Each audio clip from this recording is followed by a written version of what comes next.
Hello student, आज हम psychiatric के अंदर new topic bio psycho social therapy के बारे में पढ़ेंगे।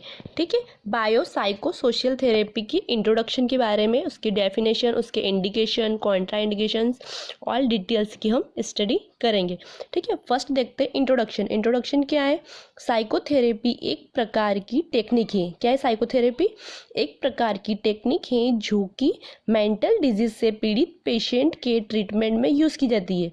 ठीक है, साइकोथेरेपी एक प्रकार की टेक्निक है जो क्या है, मेंटल डिजीज से पीड़ित जो पेशेंट है उनके ट्रीटमेंट में यूज़ की जाती है। ठीक है, साइकोथेरेपी के द्वारा पर्सन्स के बिहेवियर, थॉट्स आदि को मॉडिफाइड या चेंज किया जा सकता है। ठीक है, साइकोथेरेपी एक टाइप की टेक्निक है जो मेंटल डिजीज से पीड़ित पेशेंट, जो भी मेंटल डिजीज से पीड़ित पेशेंट के ट्रीटमेंट में हम यूज़ करते हैं, जिसको भी मेंटल डिजीज है, ठीक है, मानसिक रोगी को, और साइकोथेरेपी के द्वारा पर्सन्स के बिहेवियर, थॉट्स आदि जितने भी बिहेवियर है, थॉट्स है, उसको मॉडिफाई मतलब उसको कुछ नयापन देते हैं या चेंज कर सकते हैं। ठीक है, जो भी उसके पुराने विचार से, उसमें कुछ ऐसी ही कुछ भावनाएं वगैरह है तो उसको हम चेंज करेंगे, उसको मॉडिफाई कर सकते हैं। ठीक है, समझ में आया इंट्रोडक्शन साइकोथेरेपी का। नेक्स्ट हम पढ़ते हैं definition of psycho social therapy या definition according to JD Page. ये एक साइंटिस्ट का नाम है, एक राइटर था साइकेट्रिक, उसने दिया था, जेडी पेज ने। Psychotherapy means treatment of mental disorder. Psychotherapy का मीन्स क्या है? ट्रीटमेंट करना मेंटल डिसऑर्डर का। जितने भी मेंटल डिसऑर्डर है उनका ट्रीटमेंट करना, specially the psychoneurosis by psychological technique. Specially किनका? साइकोन्यूरोसिस का साइकोलॉजिकल टेक्निक से। ठीक है, साइकोन्यूरोसिस का साइकोलॉजिकल टेक्निक से जितने भी मेंटल डिसऑर्डर उनका ट्रीटमेंट करना क्या कहलाता है? साइकोथेरेपी। साइकोथेरेपी क्या है? ट्रीटमेंट करना मेंटल डिसऑर्डर का। ओके, नेक्स्ट इसकी हिंदी डेफिनेशन देखते हैं। मानसिक विकृतियों, जो भी मेंटल डिसऑर्डर है, विशेषकर न्यूरोटिक साइकोटिक डिसऑर्डर का मनोवैज्ञानिक विधियों, वही साइकोलॉजिकल टेक्निक से, मनोवैज्ञानिक विधियों द्वारा उपचार ही मनोचिकित्सा है। ठीक है, ही साइकोथेरेपी है। ठीक है, जितने भी मेंटल डिसऑर्डर है, स्पेशली कौन कौन से? न्यूरोटिक साइकोटिक डिसऑर्डर का जो साइकोथेरेपी है, साइकोथेरेपी जो भी टेक्निक्स है उनका यूज़ करना ही मनोचिकित्सा है। ठीक है, नेक्स्ट हम पढ़ेंगे इंडिकेशन क्या क्या है? बायो साइको सोशल थेरेपी किन किन कंडीशन में हम यूज़ कर सकते हैं, कौन कौन से इंडिकेशन है, कौन कौन से संकेत है, इन संकेतों में है सारे दिए रखे डिटेल्स में, इन सब के अंदर हम बायो साइको सोशल थेरेपी का यूज़ कर सकते हैं। फर्स्ट देखते हैं न्यूरोटिक डिसऑर्डर। ठीक है, न्यूरोटिक डिसऑर्डर के अंदर कौन कौन से डिसऑर्डर आते हैं? एंजाइटी, फोबिया, हिस्टेरिया, ओसीडी, ये सारे क्या है? न्यूरोटिक डिसऑर्डर है। ठीक है, ओसीडी का फुल फॉर्म है obsessive compulsive disorder. In all disorder की डिटेल्स हम हमारी नेक्स्ट यूनिट आएगी, नेक्स्ट क्लास के अंदर पढ़ेंगे। साइकोटिक डिसऑर्डर के अंदर भी हम बायो साइको सोशल थेरेपी का यूज़ करते हैं, जिसके अंदर कौन कौन से डिसऑर्डर हैं? Schizophrenia, depression, mania. ठीक है, अल्कोहलिज्म, जो पेशेंट अल्कोहल लेता है उसके अंदर भी हम इस थेरेपी का यूज़ कर सकते हैं। Sexual disorder, personality disorder, child psychiatric disorder, psychosomatic disorder, जितने भी डिसऑर्डर है सभी डिसऑर्डर के अंदर हम बायो साइको सोशल थेरेपी का यूज़ कर सकते हैं। Okay, clear? आपको इंडिकेशन समझ में आए? नेक्स्ट पढ़ते हैं हम कॉन्ट्रा इंडिकेशन। ठीक है, बायो साइको सोशल थेरेपी की क्या क्या कॉन्ट्रा इंडिकेशन है, किन किन कंडीशन में हम इनका यूज़ नहीं कर सकते। ठीक है, सबसे फर्स्ट मेनिया पेशेंट, जो मेनिया का पेशेंट होगा उसके अंदर हम यूज़ नहीं कर सकते, क्योंकि मेनिया का पेशेंट क्या होता है? हाइपर एक्टिव होता है, तो उनके अंदर हम साइकोथेरेपी का यूज़ नहीं कर सकते। ऑर्गेनिक साइकोटिक डिसऑर्डर के अंदर भी हम इसका यूज़ नहीं कर सकते हैं। ठीक है, इसके अंदर कौन कौन से आते हैं? दो डिसऑर्डर है ऑर्गेनिक के अंदर, डेलीरियम और डेमेंशिया। डेलीरियम में क्या होता है? कॉन्शियसनेस की कमी हो जाती है। ठीक है, उसमें कॉन्शियसनेस कम हो जाता है, उसको कुछ भी चीज़ें जो रहती है, जैसे कि क्या क्या करना है, कॉन्शियस ही नहीं रहता है, वो कुछ भी एक्टिविटी करता रहता है। ठीक है, एंड डेमेंशिया, मेमोरी इम्पेयरमेंट। ठीक है, सारे डिसऑर्डर जब आप पढ़ोगे नेक्स्ट क्लास के अंदर तो धीरे धीरे समझ में आएगा।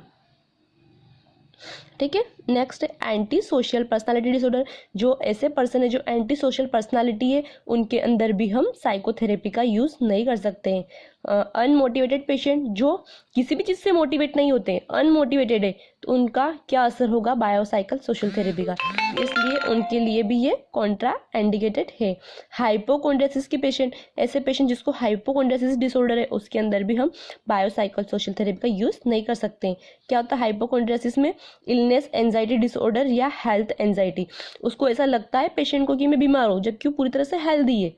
ठीक है, तो ऐसे डिसऑर्डर जो मेंटली सोचते हैं कि मैं बीमार हूँ, मेरे को कोई बहुत बड़ी इलनेस है, ऐसे पेशेंट के अंदर भी हम इस थेरेपी का यूज़ नहीं कर सकते, ये इसकी कॉन्ट्राइंडिकेशंस है। ठीक है, नेक्स्ट पढ़ते हैं हम पर्पस ऑफ साइकोथेरेपी। साइकोथेरेपी की क्या पर्पस है?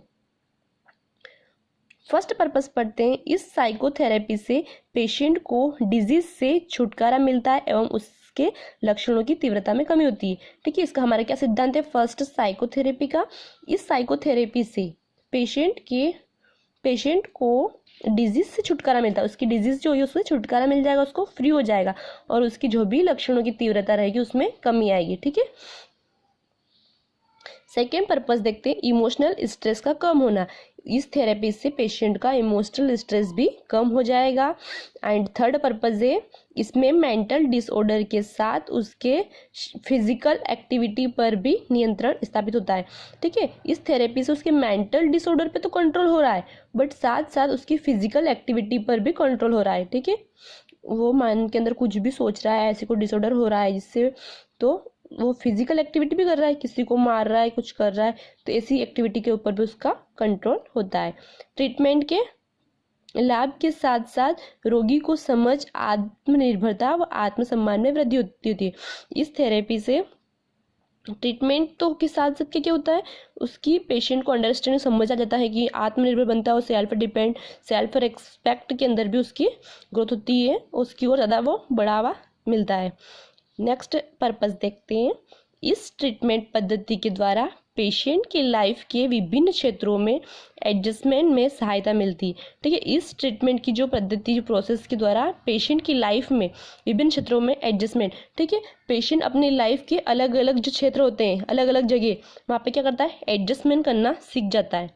साइकेट्रिक पेशेंट क्या होता है, एडजस्टमेंट नहीं कर पाता है, बट उसको साइको सोशल थेरेपी देने का पर्पज़ यही रहता है कि इस सिद्धांत से वो बाद में थेरेपी लेने के बाद एडजस्ट कर पाएगा। नेक्स्ट पर्पज़ है लास्ट, इससे पेशेंट की मूड में चेंज आता है एवं पेशेंट को प्रसन्नता का अनुभव होता है। ठीक है, इससे पेशेंट के मूड के अंदर चेंजेस आता है और पेशेंट हैप्पी फील करता है। क्लियर आपको पर्पस एंड कॉन्ट्राइंडिकेशंस? नेक्स्ट पढ़ते हम डीमेरिट्स ऑफ साइकोथेरेपी। जो साइकोथेरेपी उसकी क्या क्या हानियाँ है, क्या डीमेरिट्स है। फर्स्ट पढ़ते हैं, साइकोथेरेपी का यूज़ उन पेशेंट के लिए कठिन है जिनका इंटेलिजेंस लेवल कम होता है। ठीक है, साइकोथेरेपी का यूज़ किन पेशेंट के लिए कठिन है? जिनका इंटेलिजेंस लेवल कम होता है, जिनके अंदर कोई है ही इंटेलिजेंस ही नहीं, कुछ याद ही नहीं रहता है, तो उनके लिए हम कैसे साइकोथेरेपी का यूज़ करेंगे? ठीक है, कुछ टाइम क्या आंसर दे रहा है, कुछ टाइम क्या आंसर दे रहा है, कुछ IQ ही नहीं है, तो उनके लिए थेरेपी का हम यूज़ नहीं कर सकते हैं। इसकी ये फर्स्ट हानि है। सेकेंड देखते हैं हम, यूज़ कोऑपरेटिव बिहेवियर के पेशेंट है तो यह अनुपयुक्त है। ठीक है, जो अनकोऑपरेटिव बिहेवियर है, किसी भी चीज़ के साथ कोऑपरेट नहीं कर सकते, उन पेशेंट के लिए भी इस साइकोथेरेपी का डीमेरिट्स है। ठीक है, वो पेशेंट भी इस थेरेपी को नहीं ले सकता है। ठीक है, डीमेरिट्स का मतलब समझते हैं ना, हानियाँ। ऐसे कौन से पेशेंट है जो साइकोथेरेपी को नहीं ले सकते, साइकोथेरेपी उनके लिए यूजफुल नहीं है, तो उसके डीमेरिट्स है। थर्ड देखते हैं, साइकोथेरेपी के पश्चात पेशेंट थेरेपी या थेरापिस्ट पर डिपेंड हो सकता है। ठीक है, ये सबसे बड़ा इसका डीमेरिट्स है कि साइकोथेरेपी देने के बाद पेशेंट थेरेपी के ऊपर, पेशेंट को थेरेपी देना कंपल्सरी होता है, उस थेरेपी के ऊपर या थेरापिस्ट जो थेरेपी दे रहा है उसके ऊपर डिपेंड हो सकता है, उसके बिना उसका काम ही नहीं चलता है। ठीक है, नेक्स्ट डीमेरिट्स देखते हैं, साइकोथेरेपी का पीरियड सामान्यतः अधिक लंबा होता है, इससे असफल रहने पर टाइम, पैसा, एनर्जी का काफ़ी लॉस होता है, साथ ही साथ पेशेंट के आत्मविश्वास में भी कमी आती है। ठीक है, साइकोथेरेपी का इंडिकेशन ये भी कि बहुत लंबे टाइम तक चलती है, और यदि ये साइकोथेरेपी देने के बाद भी उसका कोई इफेक्ट नहीं आए, हमारी साइकोथेरेपी जो है वो असफल हो गई है, तो इससे क्या होगा, टाइम तो वेस्ट हो ही रहा है, बहुत लंबे टाइम तक दे रहे हैं, पैसे का भी इन्वेस्टमेंट होगा, एनर्जी काफ़ी लॉस होता है, साथ ही साथ पेशेंट के आत्मविश्वास में भी कमी आती है, पेशेंट का आत्मविश्वास कम होता है कि मैं अब ठीक नहीं हो पाऊंगा। ठीक है, क्लियर डीमेरिट्स आपको साइकोथेरेपी के। नेक्स्ट हम पढ़ते हैं टाइप्स ऑफ साइकोथेरेपी। साइकोथेरेपी के बारे में अभी हमने क्या पढ़ा है, introduction, definition, indication, Contra indication and demerits के बारे में पढ़ लिया है। अब हम टाइप्स ऑफ साइकोथेरेपी पढ़ेंगे, और ये सारे टाइप्स का फिर एक एक करके इनकी डिटेल्स पढ़ेंगे। टाइप्स ऑफ साइकोथेरेपी के अंदर फर्स्ट टाइप है इंडिविजुअल साइकोथेरेपी, सेकेंड टाइप है group therapy and behaviour therapy and other therapy. Individual psychotherapy के अंदर फर्स्ट है साइको एनालिसिस, सेकेंड है हिप्नोसिस, थर्ड है एब्रिएक्शन एंड फोर्थ है सपोर्टिव थेरेपी। सपोर्टिव थेरेपी के अंदर सब पॉइंट है वेंटिलेशन, परसुएशंस, री education, environment modification and suggestion. ठीक है, ग्रुप थेरेपी के अंदर भी 3 टाइप्स है, family therapy, group therapy and couple therapy. Group मतलब एक ग्रुप के अंदर जो हम थेरेपी प्रोवाइड करते हैं उसको बोलते हैं ग्रुप थेरेपी। और यहाँ पे क्या इंडिविजुअल साइकोथेरेपी, सिर्फ एक पेशेंट को प्रोवाइड करते हैं इंडिविजुअली, व्यक्तिगत, वो है इंडिविजुअल साइकोथेरेपी। ये भी 4 टाइप्स है, एंड इसके सपोर्टिव थेरेपी के अंदर सब टाइप दिए गए हैं। ग्रुप थेरेपी के अंदर, ठीक है, ग्रुप के अंदर थेरेपी प्रोवाइड करेंगे। एंड नेक्स्ट है बिहेवियर थेरेपी, इसके अंदर क्या है, systematic desensitisations, aversion therapy, flooding reinforcement, negative reinforcement, cognitive behaviour therapy. इतने सारे टाइप्स कौन से बिहेवियर थेरेपी के। एंड अदर थेरेपी कौन कौन सी है, occupational therapy, recreational therapy and community therapy. ये सारी थेरेपीज है, टाइप्स ऑफ थेरेपी। ठीक है, इन सब की डिस्क्रिप्शन हम नेक्स्ट क्लास के अंदर एक एक करके पढ़ेंगे। ओके, समझ में आया सबको इतना, साइकोथेरेपी क्या है, इसकी introduction, definition, indication, Contra indication and demerits. Okay.